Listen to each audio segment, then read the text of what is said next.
নমস্কাৰ সকলোলৈ মোৰ আন এটা ভিডিঅ'লৈ স্বাগতম জনাইছোঁ। দেখিছেই নহয়, এয়া কঁঠাল কাটিলোঁ। আজি কঁঠালৰ মুচিৰ লগত মই কঁঠালৰ আঞ্জা বনাম আৰু আপোনালোককো দেখাম মই কেনেকৈ বনাওঁ অতি কম সময়। আৰু দেখিছেই নহয়, কঁঠাল কাটিলে আঠা লাগে, সেইটো কাৰণে অকণমান মিঠাতেল লগাই লৈছিলোঁ। আৰু এয়া এনেকৈ ডাঙৰ ডাঙৰ পিচেছকৈ কাটি লৈছোঁ। প্ৰথমতে কঁঠালখিনি বইল কৰি ল'ম আৰু ইয়াৰে আধাখিনি মই আঞ্জা বনাম আৰু আধাখিনি পকৰা বনাম। পকৰা ৰেচিপিও দিম আপোনালোকৰ আগত, কেনেকৈ বনাওঁ মই কিহৰ লগত। আৰু এয়া চাওক, বইল কৰি ল'লোঁ এতিয়া ডাঙৰ ডাঙৰ পিচেছকৈ। বেছি বইল কৰিব নালাগে, 2টা চিটি মৰাই ল'লে হ'ল কুকাৰত। আৰু আলুকো লৈছোঁ, আলু বইল কৰিব নালাগে, কেঁচাকৈ লৈছোঁ। আৰু এয়া আদা নহৰু বটি লৈছোঁ আৰু লগতে কেঁচা জলকীয়া, পিঁয়াজ এটা কাটি লৈছোঁ। আৰু লগতে এয়া মছলাবোৰ, যিবোৰ ধনিয়া গুড়ি, জিৰা গুড়ি, কাশ্মীৰী লাল মিৰ্চ আৰু নিমখ। আৰু মই কেনেকৈ বনাম ব'লক তেতিয়াহ'লে। এতিয়া তেজপাত আৰু গোটা মছলা লগতে দি দিছোঁ।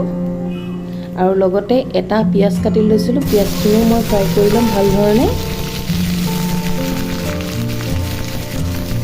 আৰু আপোনালোকে এনেকৈ বনাই খাইছেনে কমেণ্টত ক'ব। আৰু এয়া চাওক, আলুখিনি মই প্ৰথমতে দি লৈছোঁ। আলুখিনি লগতে ফ্ৰাই কৰি ল'ম পিঁয়াজৰ লগতে, অকণমান দেৰি ফ্ৰাই হ'বলৈ দিম। আৰু এতিয়া মই যিখিনি মছলা লৈছিলোঁ, ধনিয়া গুড়ি, জিৰা গুড়ি আৰু লাল মিৰ্চ, হালধি, নিমখ, একেলগতে মই ভাজি ল'ম আলুখিনিৰ লগতে ধুনীয়াকৈ। অকণমান দেৰি ভাজি ল'ম আৰু তেলতে মছলাবোৰ দিলে খাবও ভাল লাগে। আৰু এয়া বটি লোৱা আদা নহৰু পেষ্ট আৰু কেঁচা জলকীয়া দিলে আৰু গোন্ধটো ভাল আহে, লগতে কেঁচা জলকীয়াও দি লৈছোঁ। অকণমান দেৰি ভালধৰণে ভাজি ল'ম মছলাখিনিৰ লগত আলুখিনি। আৰু এতিয়া মই অকণমান দেৰি ভজাৰ পাছত এতিয়া মই কঁঠালখিনি দি দিছোঁ, বইল কৰি লৈছিলোঁ যিখিনি কঁঠালৰ পিচখিনি দি দিছোঁ। অকণমান দেৰি ভাল ধৰণে ভাজিব মছলাখিনি মিক্স হোৱালৈকে। আৰু এটা মই বিলাহী পেষ্ট বনাই এতিয়া মই বিলাহীখিনি মিক্স কৰি দিছোঁ। আৰু বিলাহী দিলে ভাল লাগে, বিলাহী এটা দিছোঁ মই পেষ্ট বনাই। অকণমান দেৰি ভালদৰে ভাজি ল'ম 2 মিনিটমান। মছলাখিনি মিক্স হৈ নোযোৱালৈকে অলপ দেৰি ভাজি ল'ম।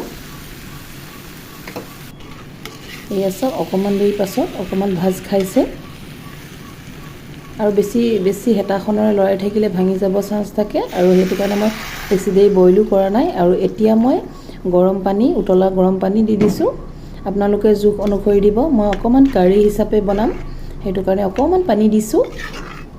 আপোনালোকে অকণমান ড্ৰাই খালে অকণমান তেনেকৈ কমকৈ দিব। আৰু এয়া চাওক, এতিয়া মই উতলিবলৈ দিছিলোঁ অকণমান দেৰি, এয়া উতল আহি আছে আৰু কালাৰটো কি ধুনীয়া আহিছে। আৰু এনেকুৱাখন চব্জি হ'লে মাছ মাংসৰ কোনো প্ৰয়োজনেই নাই, মাংসতকৈও বৰ ধুনীয়া সুগন্ধ এটা আহিছে।